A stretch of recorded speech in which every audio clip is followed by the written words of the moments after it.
Hello મિત્રો, આજના વિડીયોમાં આપણે વાત કરવાના છે બ્રિગેડ હોટલ વેન્ચર્સ લિમિટેડનો આઈપીઓ ક્લોઝ થવા જઈ રહ્યો છે, જેના વિશે આપણે એક કહેવાય ને કે ફાઇનલ ડિસિઝન હજી નથી લીધું. આ આઈપીઓએ જ્યારે ડીઆરએચપી ફાઇલ કરેલી હતી ત્યારે બહુ જ ચર્ચામાં હતું કે અહીં આઈપીઓમાં શેર હોલ્ડર કોટા પણ છે અને શેર હોલ્ડર કોટામાં ઘણા લોકોએ પાર્ટિસિપેટ પણ કરેલું હતું. મેં પણ શેર હોલ્ડર કોટામાં પાર્ટિસિપેટ કરેલું છે.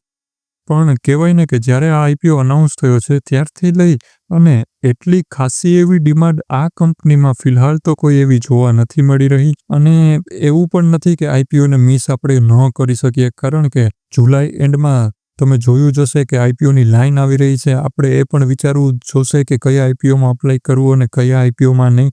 સો આપણે ડિસાઇડ કરવાના છે અને એક એ પણ વિડીયો આવશે કે જેમાં પ્રાયોરિટી લિસ્ટ હશે કે કયા આઈપીઓને સૌથી વધારે પ્રાયોરિટી આપી.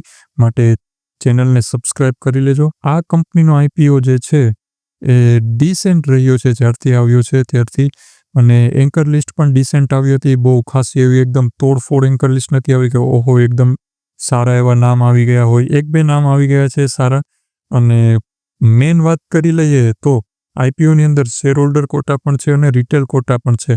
પણ હાલ ફિલહાલ જે કન્ડિશન ચાલી રહી છે તેને જોઈને તો એવું નથી લાગતું કે આપણે શેર હોલ્ડર કોટા અને રિટેલ કોટા બંનેમાં પણ અપ્લાય કરવું જોઈએ. અત્યારે તો એવું પણ નથી લાગી રહ્યું કે અપ્લાય કરવો પણ જોઈએ કે અવોઇડ કરવો જોઈએ, કારણ કે જો હું તમને આનું પ્રીમિયમ અપડેટ આપી દઉં તો આ કંપનીનું પ્રીમિયમ 12 રૂપિયાથી શરૂ થયું હતું અને પ્રીમિયમ હાઈ ગયું હતું 17 રૂપિયા. 17 રૂપિયાથી લઈને આમાં નોન સ્ટોપ સેલિંગ જ જોવા મળી છે. 17 રૂપિયાથી 12 રૂપિયાએ પાછું આવ્યું હતું, ત્યારબાદ 10 રૂપિયા, પછી 8 રૂપિયા, પછી 5 રૂપિયા અને લેટેસ્ટ પ્રીમિયમની વાત કરું તો માત્ર 2 રૂપિયા એટલે કે 2% જેવું પ્રીમિયમ ચાલી રહ્યું છે. સો ડિસિઝન તો એ જ રહેવાનું છે કે કાલે આપણે જોવાનું છે કે ક્યુઆઈબી દ્વારા આ આઈપીઓની અંદર આપણે કેવી ડિમાન્ડ જોવા મળે છે અને તેની જ સાથે જે પણ અપડેટ હશે એ હું તમને ટેલિગ્રામ ચેનલ પર શેર કરી દઈશ. અને જો અપડેટ એટલા ન આવે તો સમજી જજો કે આઈપીઓમાં અપ્લાય કરવાનું નથી, કારણ કે એ સિવાય હું તમને જાજી હિન્ટ આપી શકું તેમ નથી. જો આપણે ક્યુઆઈબી દ્વારા પણ આમાં ખાસી એવી ડિમાન્ડ જોવા મળે છે અને કાલે જોવાની વાત એ છે કે શું 2 રૂપિયાનું જે પ્રીમિયમ ચાલી રહ્યું છે તે કાલે 4 રૂપિયા, 8 રૂપિયા અથવા તો 10 રૂપિયા સુધીની યાત્રા છે એ કરે છે કે નથી કરતું. અને તેની જ સાથે ક્યુઆઈબી ફિગર પણ ઇમ્પોર્ટન્ટ રહેવાનું છે.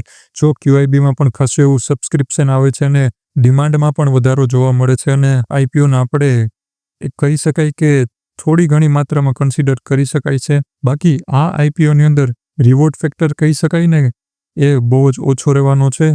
એટલે કે આ કંપનીની અંદર બહુ ખાસા એવા રિટર્ન આપણે મળી જાય તે આપણે એક્સપેક્ટ નહીં કરી શકીએ. અને તેની જ સાથે લાઇનમાં પણ બીજા ઘણા આઈપીઓ જે છે એ વેઇટ કરે છે.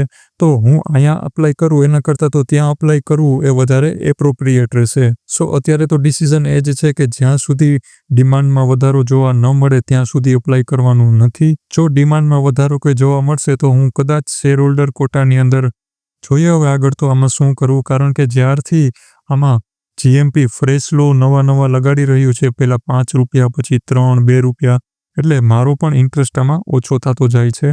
સો આ જ છે ડિસિઝન કે જો ડિમાન્ડમાં વધારો જોવા મળશે તો આપણે થોડી ઘણી માત્રામાં આને કન્સિડર કરી શકીએ, અથવા તો આપણે જે આવનારા જે બીજા આઈપીઓ છે એમાં જ ફોકસ કરવું જોઈએ. તો આ તો આજનો વિડીયો. આઈ હોપ તમને વિડીયો ગમ્યો હશે અને વિડીયો સમજાઈ ગયો હશે કે હું શું કહેવા માગું છું.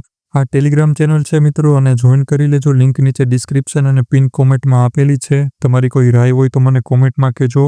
વિડીયોને લાઇક કરજો, સબસ્ક્રાઇબ કરજો. Thank you so much.